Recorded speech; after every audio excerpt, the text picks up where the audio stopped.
Breaking news చూస్తున్నాం. Assembly లాబీలో జరిగిన chit chat ఒక్కసారిగా రాజకీయాల్లో హాట్ టాపిక్ గా మారింది. మంత్రి కోమటిరెడ్డి చేసిన వ్యాఖ్యలు కాంగ్రెస్ లో చర్చనీయాంశంగా మారాయి. పీసీసీ అధ్యక్షుడిగా జగ్గారెడ్డిని నియమించాలని బహిరంగంగా సూచించడం రాజకీయ వర్గాల్లో ఆసక్తి రేకెత్తిస్తుంది. జగ్గారెడ్డి ఎప్పుడు జనంలో ఉండే మాస్ లీడర్ అని ప్రశంసించిన కోమటిరెడ్డి ఆయనను పీసీసీ చీఫ్ గా చేస్తే కాంగ్రెస్ కు భారీ లాభం ఉంటుందని అభిప్రాయపడ్డారు. జగ్గారెడ్డి నాయకత్వంలో పార్టీకి 100 సీట్లు వచ్చే అవకాశం ఉందని ధీమా వ్యక్తం చేశారు.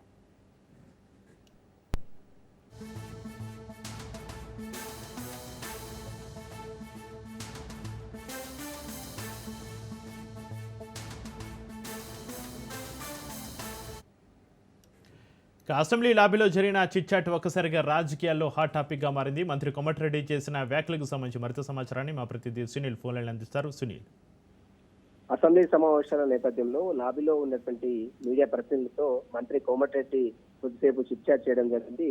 అయితే మీడియా ప్రతినిధులు అడిగినటువంటి కొన్ని ప్రశ్నలకు అటు కోమటిరెడ్డి సమాధానం చెప్పారు. దీంతో పాటు కోమటిరెడ్డి కొన్ని ఆసక్తికరమైనటువంటి వ్యాఖ్యలు చేయడం ఇప్పుడు రాష్ట్ర రాజకీయంగా తీవ్ర ఆసక్తి అయితే నెలకొని చెప్పవచ్చు. ప్రధానంగా జగ్గారెడ్డి విషయంలో అటు మనం చూడొచ్చు, సంగారెడ్డి జగ్గారెడ్డి విషయంలో కూడా కోమటిరెడ్డి కీలక వ్యాఖ్యలు చేయనుంది. లీడర్ అంటే జగ్గారెడ్డిగా లాగా ఉండాలి, ఎందుకంటే ఎప్పుడు కూడా ప్రతినిత్యం కూడా జనాలలో ఉంటారు, ప్రజల కోసం పనిచేస్తూ ఉన్నటువంటి వ్యక్తి. అలాంటి వ్యక్తి అసలు తెలంగాణ కాంగ్రెస్ పార్టీ అధ్యక్షులుగా ఉండాల్సినటువంటి అవసరం ఖచ్చితంగా ఉంది.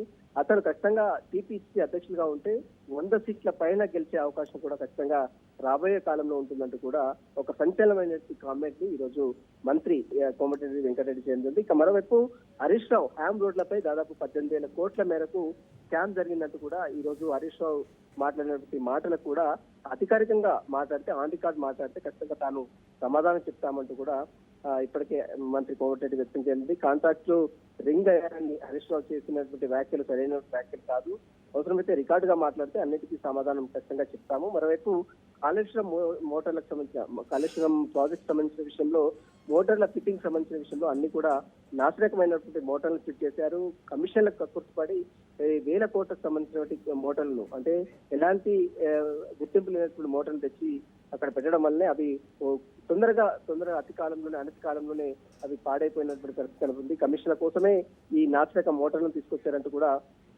మంత్రి కోమటిరెడ్డి వ్యాఖ్యలు చేసి, ఇక కరెంటు విషయానికి వస్తే కరెంటు విషయంలో కాల్పుకు అంటే ఖచ్చితంగా పెట్టాల్సినటువంటి అవసరం ఉంది. కానీ ఎవరైతే కరెంటు తక్కువ ఇస్తామని హరీష్ రావు రాజకీయ విమర్శ చేయడం కరెక్ట్ కాదంటూ కూడా ఈ రోజు మంత్రి కోమటిరెడ్డి సంచలనం వ్యాఖ్యలు చేసింది. ముఖ్యంగా తెలంగాణ రాష్ట్రంలో రాబోయే కాలంలో ఖచ్చితంగా తెలంగాణ కాంగ్రెస్ పార్టీ అధ్యక్షుడిగా జగ్గారెడ్డి ఉంటే చాలా బాగుంటుందంటూ కూడా అటు మంత్రి కోమటిరెడ్డి ఆసక్తికరమైన వ్యాఖ్యలు కూడా చేయడం జరిగింది.